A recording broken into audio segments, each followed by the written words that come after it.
Our guest today is Jim Parkman. This was a huge case. I mean, this was the fourth largest accounting fraud in the history of the United States. The CEO of HealthSouth, the Fortune 500 healthcare company. Ferrari Enzo was nearly obliterated in the high-speed crash along the PCH. Zenvo, ST150S. He went from being on the Real Housewives of New Jersey. They're only going to make 3 for the United I'm States. Bobby Khan, former exotic car dealer turned #1 FBI's most wanted fugitive. Generally, when you look at the law, 90% of the time it's against you. The FBI put a $20,000 reward for information into his arrest. Bobby Khan scammed super rich customers at a New Jersey car dealership. Join myself and James Parkman, my attorney and best friend, as we have cars, courts, and conversations.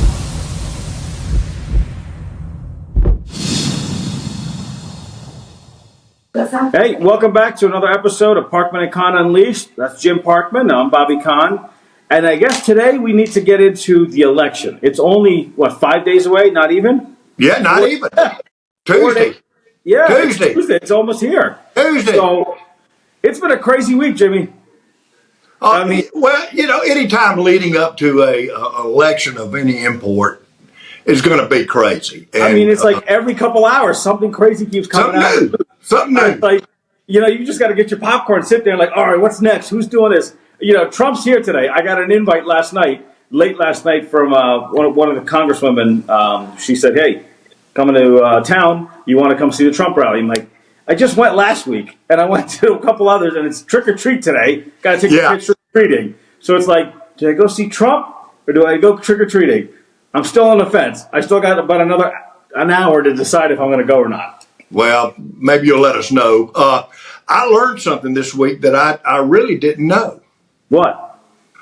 Well, I've always thought, I'm not the greatest guy, but I've always thought that, I'm all right. I'm nice. I'm polite. I'm this, that, and the other. And then I find out that I'm garbage.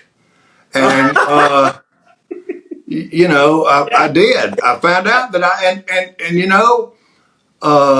it must be true because it came from the president. It came from the president of the United States. I mean, he said I was garbage, and I got to believe kind of that he's right. I mean, how would a president of the United States be wrong? Yeah. And but what bothered me is he doesn't even know me. He's never even met me. But I don't even think he knows what he's talking about. Oh well, I didn't get into that. I mean, the president said it, and. Gosh, here, I'm going to give you a kicker, right? So, he said people are garbage, right? Yeah. He's a little senile, okay, in our opinion. He doesn't even know what day of the week it is. But then Mark Cuban goes on TV. He's a billionaire who's a businessman, and he's almost considered a celebrity. And he says Trump doesn't surround himself with intelligent women. I'm sorry, but I've seen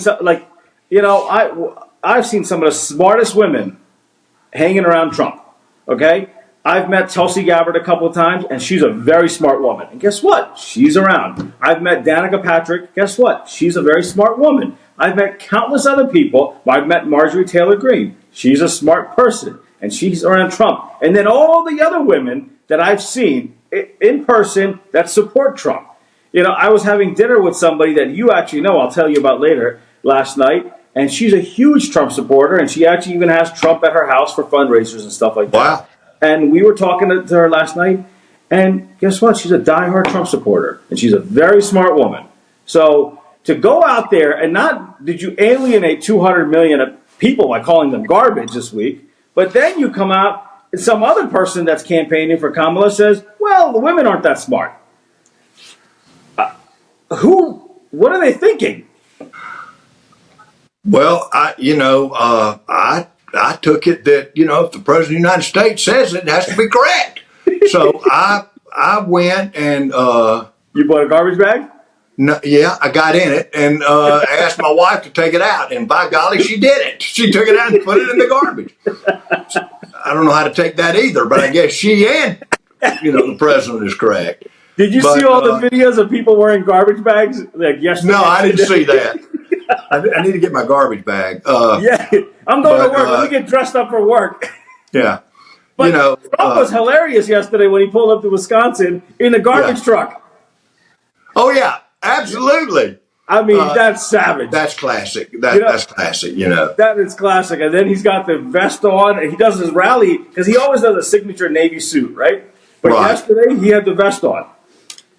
And you know, showed up in appropriate attire, I guess. Maybe I need to do that. I'm gonna see if I can get a ride to the office with a garbage truck. You know, I noticed something, okay?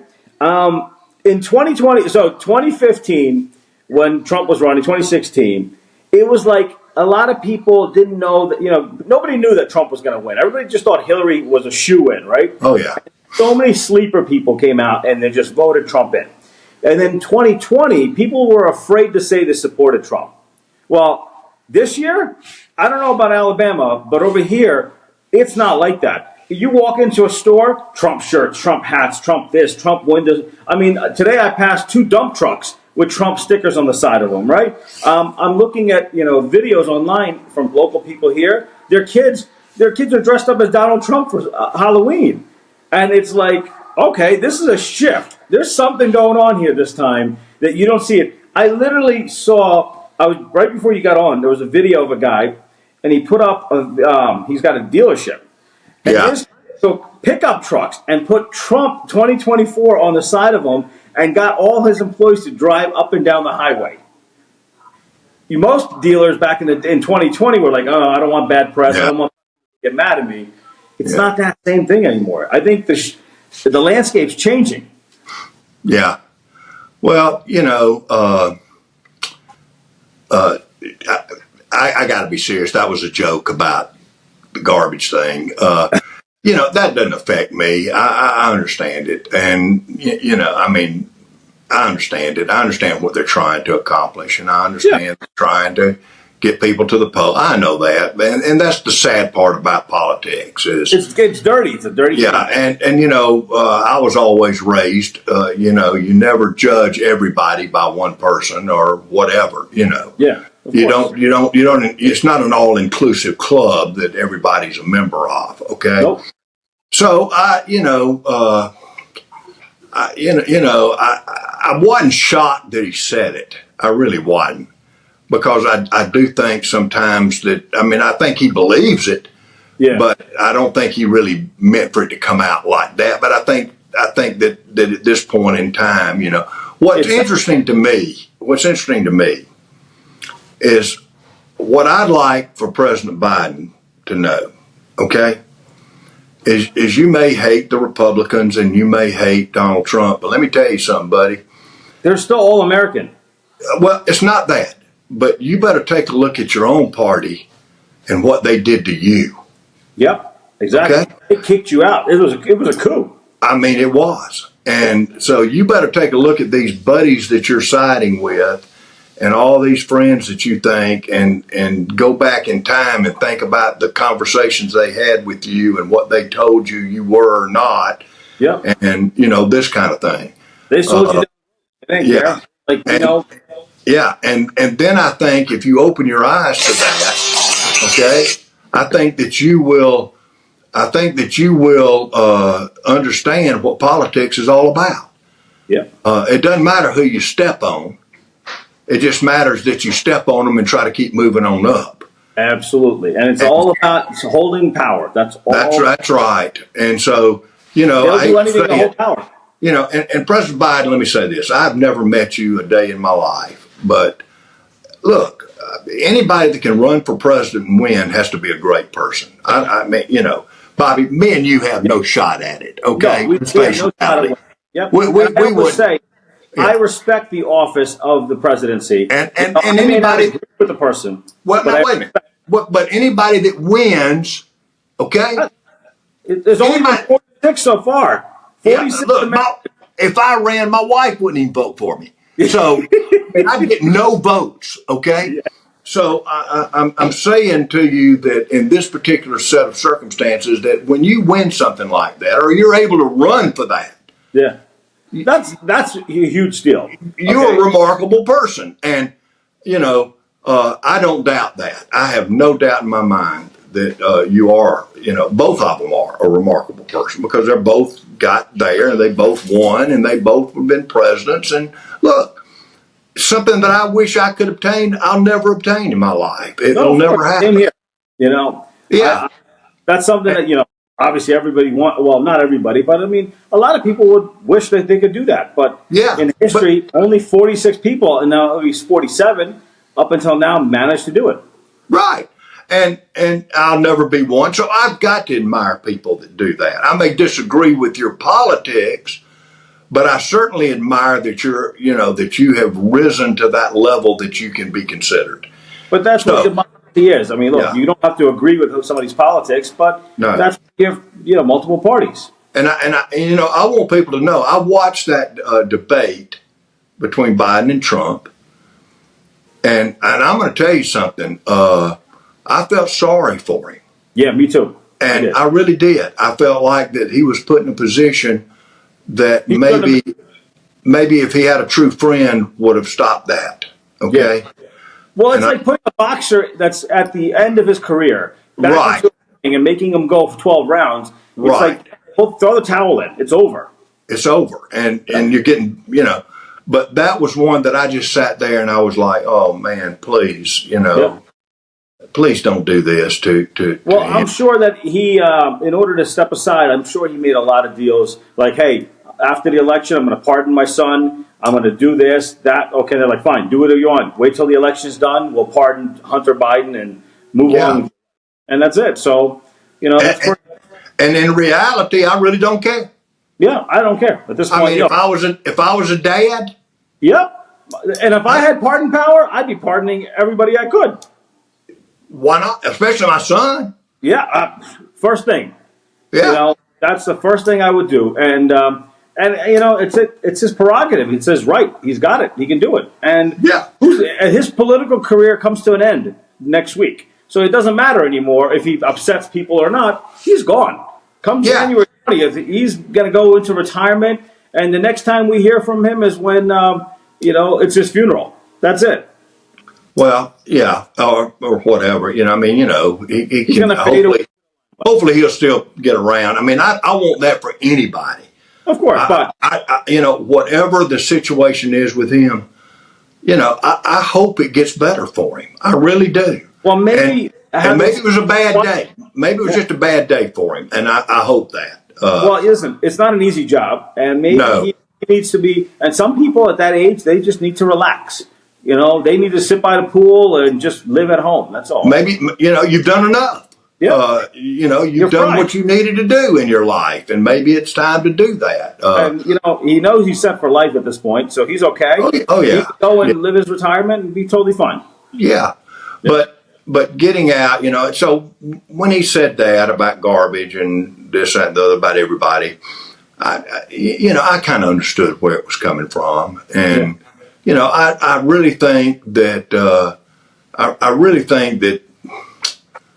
really don't think in his heart that he means that about everybody. I'm sure he has friends or somebody that's going to vote for Trump. I'm sure he knows people that are going to vote for Trump. Of course. Yeah, listen, and so I don't think he was talking to that about, Well, I think, you heard he had the hot mic on a couple weeks ago, and he was with Obama at Kennedy's funeral, right? Yeah. And he said, I don't know if she's got it. And that's what he said. I think he knows too. I don't know if she's got it. I think that's something a lot of people are saying. I don't think she has what it takes. Well, you know what I'm interested in, Bobby, about this election? It's what you said on a podcast we did. Which what? What? I know you don't remember. You say so much. But yeah, I do. But you said, you see the polls, but you don't believe that a lot of people are answering these polls that would say Trump, or people wouldn't do that. Now, that's going to be a sign, because a vote is a secret vote. We talked about that before. And, you can't pin it on whoever you vote for unless you tell them who you vote for. Absolutely. But as it stands right now, I think it's going to be tremendously interesting to see how correct you are. Because I'll tell what is going to be the popular vote, okay? Yeah, and I see a shift, okay? So I go to a lot of political events and stuff. Yeah. And I've been talking to a lot of people, and a lot of people keep saying the same thing. I never get involved in politics, but this time I had to. And, and these are at like Trump events, right? Yes. The other day, I met Lara Trump, and so a lot of people that were there, like I like to talk to everybody, you know that. Sure. And feel them out. And I couldn't believe how many people that were like in their 40s and 50s said, I never voted before, but I'm going to vote this time, right? So my wife goes to vote this morning, and when she gets home, she said she spoke to 7 people, and 7 of those people said, we've never voted before, but this time I have to vote because I need Trump because these prices are ridiculous. Oh, do you know we bought a jar of mayonnaise the other day? Like $7. No, 10. $10, right? $10 for a jar of mayonnaise. Yeah, now, you used to be able to get a jar for like $1.99. Oh yeah. Now, I'm going to be straightforward with you, okay? If you go look at prices right now, really, and I think that some people who are spouting this, there's no problem, have never been to a grocery store before. Or they got too much money. Well, even people with too much money don't want to spend $10 on a jar of mayonnaise. Of course not. But exactly.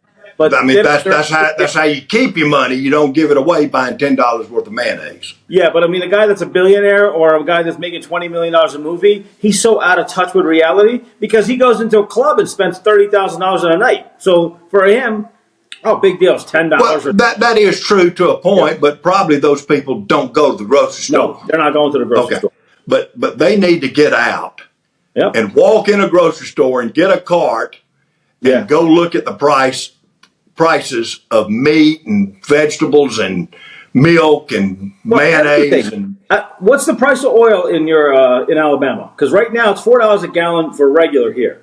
Guess what, buddy? And this is what's unusual to me. Golly, I wish we had more time on this. I bought premium. It was $3.47. Yeah. And when Trump was around, it was at $1.99. Yeah. But I'm just saying, to you, you're buying regular at $4. I'm buying premium at $3.47 in Alabama. They're just shutting down one more. And they think we're crazy in Alabama.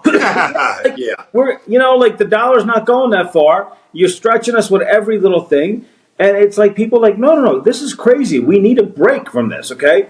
You know, at the end of the day, forget all the other issues. Just the pricing, the inflation, the oil prices, everything like that has to come down. We need to talk about that first. And then we'll talk about all the other issues that affect the country. But that's the most important one, I think, in this election, because people can sit there and say that people are where they were 4 years ago compared to today, it's hurting them right now. Oh, it's hurting bad. Yep. I hate to say that, but it's true. Just, for any of you that have never been to a grocery store before, please go right now. Go this weekend and take a look at and go, wait a minute. I swear I used to buy mayonnaise for $2. Yeah. Why is it 10? Why am I paying $10 now for $2 worth? Well, a loaf of bread, just regular bread. Yeah. And you're like, so I think this election, what you're going to see is, you're going to see a lot of people, a lot of demographics that normally wouldn't vote red are going to vote red. Well, this is what's interesting, and see how close you are, okay? Well, listen. I'm not saying you're wrong. I'm not saying you're wrong. I just want to see what the numbers show. Does that make sense? Oh, yeah. And you know what? And I hope, I'm looking forward to seeing a huge win. I don't want him to win by 1 million votes or something. I want him to win by, a 10 million votes, because that should sit there and say to people, hold on, maybe what we've been doing for the last 8 years and this whole agenda we're pushing was probably wrong, because maybe the country's tired of it. Maybe we need to tame it down a little bit and say, all right, let's look at what matters to Americans, because what CNN reporters or what Hollywood elites want, that doesn't affect the average American, in my opinion, okay? Yeah. These guys are living in mansions. These guys are on TV collecting $20 million paychecks. That's not real life. The real life is the construction worker out there. He's the cook. He's the valet. He's the waitress or the single mom. Those people who are what matters.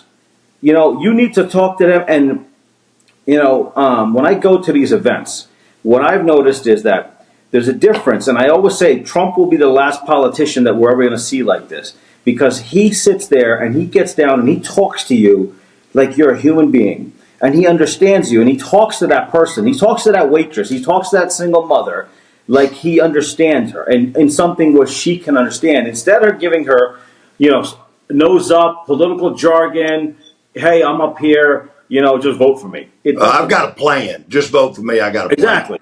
No. And you're absolutely, one of the things too that hadn't been, well, it has kind of, but healthcare cost. Oh yeah. Trying to get a health policy for a family. It's unbelievable. It's unbelievable. How do people afford it? I don't know. I've got friends that are paying $7,000 a month for a health policy with a $2,500 deductible on each member of the family. You got to make $100,000 a year just to pay for the health insurance. Just to pay for the health stuff. So and the only reason it's like that is why? Because it's a monopoly. Yep. It's a monopoly. That's it. Well, about healthcare, okay? Yeah, but I mean, that's a cost that goes in. Yeah. That, what they need is, for example, it's real simple, okay? The answer is really simple. Is you open up the borders to where Blue Cross Blue Shield of Georgia can sell to Blue Cross Blue patients Shield in Alabama. Exactly. Now, once you do that, Blue Cross is going to, one of those states is going to go, wait a minute, we need to make more money. So we're going to reduce our premiums. Once that starts. Once you have competition. Once you have competition, then everything comes together. And it's really simple. It's really simple. It's not hard. Here's another thing, okay? What they need to do is, because they always come back and say, these lawsuits and stuff is what pumps all the prices up here. Well, okay. So then maybe we should go and put caps on some of the lawsuits. So there is no $50, $60 million judgments, unless you really botch something up, right? But then, so when we were in Dubai, we were living there for 5 years. And you could literally walk into a pharmacy and pick up diabetes medication for less than $30. Tell me what you can pick up insulin here for $30. You can't. It's $500,000. How do people afford that? You're diabetic. Wait a minute. Have health insurance. Wait a minute. Let me throw one out that I know about. They've got these sensors. It's on my arm. Oh, yeah. Mm-hmm. It's on my arm right here, guys. My dad's got one too, yep. It's a sensor. Now, what that does, if anybody doesn't know, is I've got diabetes 2 caused by cancer and surgery. Now, with that, this sensor tells me my blood sugar level because they cut out part of my pancreas. That cut out the insulin produced by the pancreas. Got it? Real simple. Now, this little patch thing that I've got takes the place of pricking your finger. Okay. Which is horrible. I don't care what anybody said, it's horrible. Of course, yeah. This I don't even feel. You don't even feel it. Don't even feel it going in. Well, what's that cost you on insurance? It cost me for a month of having that patch is over $400. And that's not, insurance doesn't cover it. So now let me ask you a question. You hear me? Yeah. Insurance doesn't not cover it. Medicare does not cover it. Yeah. Blue Cross does not cover it. Do you hear what I am saying? Now, let's make it, you're a waitress working at a restaurant. Yes. Let's just say you make $3,000 a month. Okay. Right? You're a single mother. How do you afford that? How does anybody afford that? I have trouble. And I went to my doctor and I said, I'm paying out $400 a month that insurance doesn't cover. And my doctor's a brilliant doctor. So he said, let's do this, Jim. Instead of buying a whole month, they go 2 weeks. So he said, wear it for 2 weeks, then go without it for 2 weeks and save $200, then put it back on. So what it does is it gets you used to what you're supposed to be eating to control the sugar. And then if you're without it for 2 weeks, you pretty much got a habit going, so you're in control. Then you come back with it 2 more weeks. Yeah. So my doctor's smart. He goes, Jim, that's just too much for anybody. So just go 2 weeks and then go off 2 weeks and go 2 weeks, and I think we'll get the same results. But it's still expensive. I mean, it's still $200 out of my pocket to it's get like something that's a little patch. I mean, you understand the average American does not make 6 figures a year. You know that, okay? So, Right. then it just puts you have a nation's health that's in decline. They're not healthy. They're not now, and then they're also not getting the proper education because our education system's lacking. Right. So the future of this country is very bleak. Yeah, like last night, I'm at the dinner and I was talking to some pretty amazing people. I mean, these people, like one of the people is, I'm not going to mention, it's a politician, and the other one has done huge things like, built some casinos, all kinds of stuff, right?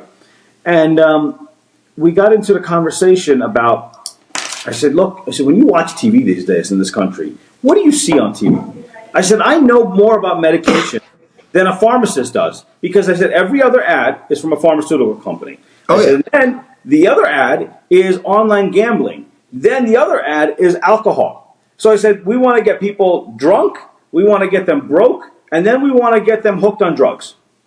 That's our thing. I said, there should be no reason why pharmaceutical companies should advertise to the public. It should be you go to the doctor and your doctor prescribes your medication. I shouldn't be going to the doctor and saying, hey, I want this medicine or I want that medicine. It's become cosmetic. You're pushing this stuff on us. It's because these pharmaceutical companies are making stupid money.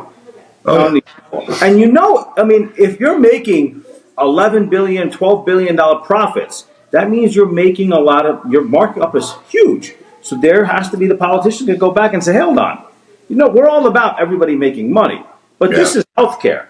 Maybe instead of $500 for insulin or $1,000 or $400 for that thing, can we do it for $40? Because it's still made in the same factory in China.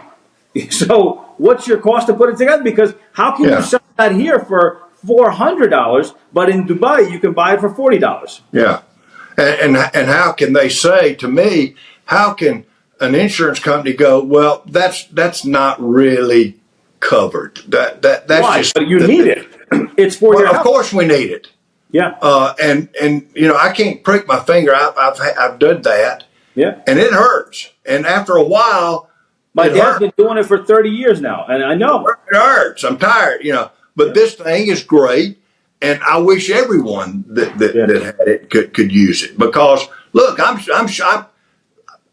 new into this, and it tells me things that I did. I went and drank a bottle of Gatorade the other day, thinking, I've always thought Gatorade is this thing that helps you, right? Yeah. My blood level sugar shot up so fast, So I had to go. I've got to buy the sugar-free Gatorade. I can't buy the one with sugar in it, and I can't buy the Coke with sugar in it. I got to learn, and this device teaches me, orange juice. Did you know orange juice is loaded with sugar? Absolutely, right? Oh, yeah. So, I've learned all this, and I got a quick crash course. So I told you about a month ago, I got to meet Bobby Kennedy personally, right? It was pretty cool. Meeting Bobby Kennedy was I've met a lot of people, but he was a very, not only is he knows everything about government, because he's been around it since he was a kid. His uncle was president. Oh, yeah. Good gracious. And then he's been involved in every kind of Democrat administration, going back since he was a kid. So he knows world politics. He knows state, local, everything, right? But then what he does is, when I was surprised that he is very well versed when it comes to the medical system and also these food companies and what they're doing, right? So he goes into, he's like, look, there's nothing wrong with eating fast food, but the problem is, McDonald's and all these companies, they went away from tallow, right, which was like a form of grease that they used to use. Beef tallow, that's what it was called. Yes. And they went to seed oil. And ever since they went to seed oil, you started seeing obesity, and you started seeing this and that. And he's like, he goes, my goal is, Trump made me a promise that I can run the USDA and the Health and Human Services, whatever it is. And he goes, my job is to sit there and go back to all these companies that are putting out food that's affecting our kids and causing our waistlines to go, causing heart problems and diabetes and everything like that, and say, hey, we're not putting this in our food anymore. We're not growing this in our soil anymore. And he goes, we need that, because if not, he goes, right now, 70% of American children do not qualify to be in the U.S. military. I didn't realize it was that big of a number. I didn't either. Yep, he goes 70% of American kids could not go in there because of the stuff that they're being fed that's in their bodies. They won't qualify for. Yeah, and that's been said for years. I mean, not about the military, but about the food that we intake. And look, I disregarded all that. Yeah, it's mass production. That's not going to affect me. I'm bulletproof. I don't need all that. Realize that, but it's like we've come to a point where America is the country where it's all about how much can I have. Okay, businesses are like, well, I'm making $1 billion. That's not enough. I need to make 100 billion. So what do? Instead of me having 500 cows, I need 6,000 cows in each location. I got to have 10 locations, right? And it's like now these cows better be producing milk at the speed of light. So it's like, how do I do this? Now you're stuffing them with all kinds of chemicals. You're cramming them in. The food. All right, here's the fun thing. You talk to my wife. We go to Dubai, and we're living in Dubai, and we go to the grocery store, and my wife said, she goes, these chickens are very small here, right? And so we cooked chicken. She was making like broth or something like that. So she boils the chicken, and she's like, this actually smells good. And she didn't flavor it. She goes, when have you taken a bite of chicken and it actually had some kind of flavor back home?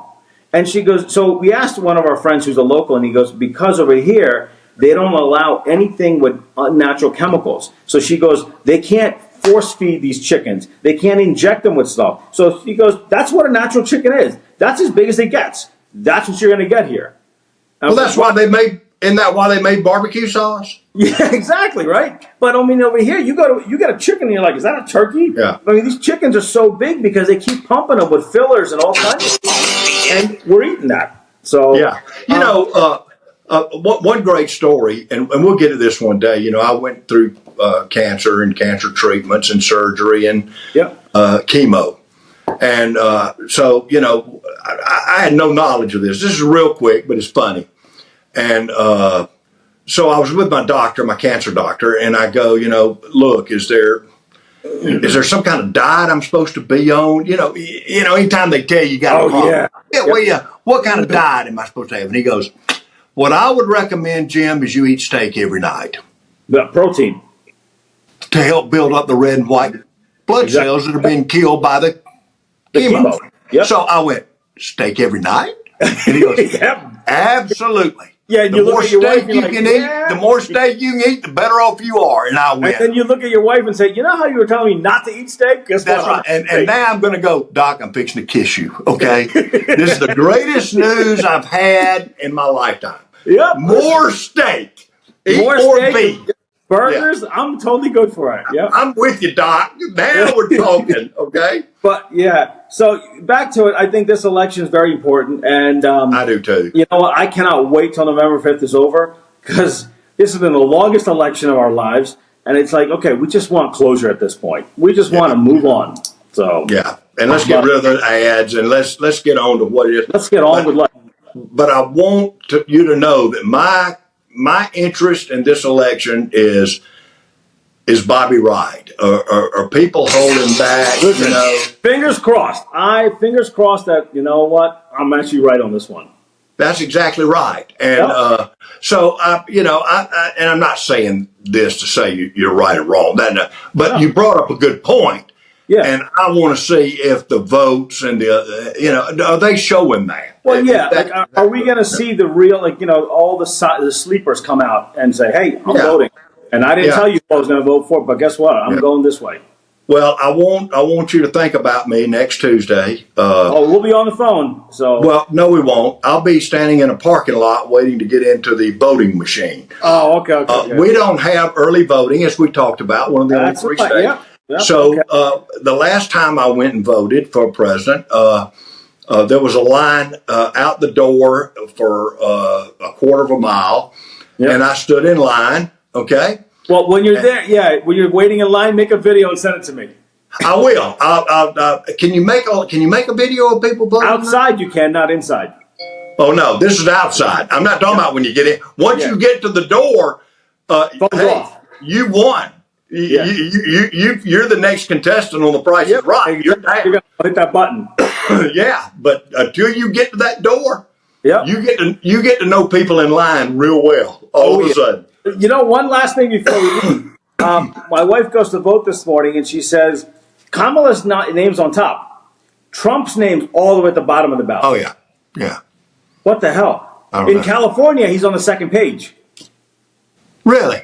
Yep. Because one of this news reporters I was talking to this morning, and he was telling me, he goes, "Guess where his name is? On the second page." I said, "No way." He goes, "Yep." Well, I'm going to look and see how they do it here. Yeah. It's going to be interesting. Now, I know he's going to be on the front page, and I know he's going to be at the top. Well, in California, he's on the front page. In California, he's not even on the front page. He's on the second. I don't even understand that, but they have, like, it's broken, but they have the big election first, you know. Of course. Yep. Yeah. But it should be side by side. Democrat, Republican, you know. Yeah, but they have it on there, and you mark which one and move on. Yep. So I'll be interested to see, you know, where that falls. But I just about tell you because I voted the last time, and it was all up there at the top. Yeah. Real quick. It did no, you know, and then of course you have you know, ballots that you just mark straight Republican or straight Democrat. Of course, exactly. Yep. Yeah, and then the machine picks up that, so it's just Yep, that's it. And a lot of people do it too. You're voting for a party. Yeah, that's what it is. That's it. So, you know, I love to hear people's thoughts and see what they think. And you know, this time next week we'll know what's going on. We will, and like I said, Bobby, I think it's going to be good to see, you know, what really transpires in this election. I think it's going to be. Not only is it a big election, I think it's going to be an interesting election. Absolutely. But I just hope we have closure. I can't do this whole waiting until January to find out who the president is. Oh, no. We need to get to the states' votes and get it done. I hope we're able to do it that night. Yeah, that'd be great. I hope this doesn't drag into the next day and the next day and yada, yada. I don't want to do that. I want to go to bed on the 5th and know who won. And just go, hey, this is it. Thank you. Over. Yep. Yeah, I don't want to wait till tomorrow. I don't want to wait till the next day. And everybody, we got to recount the votes. And no more recounts. Done. That's over. Yeah. All right, guys. Well, let us know. All right. I will. Listen, Jimmy, go enjoy yourself. Talk to you later. All right, my man. Go back to work, and that's what I'm going to do. And we will be talking again shortly. All right, brother. Be good. Thanks.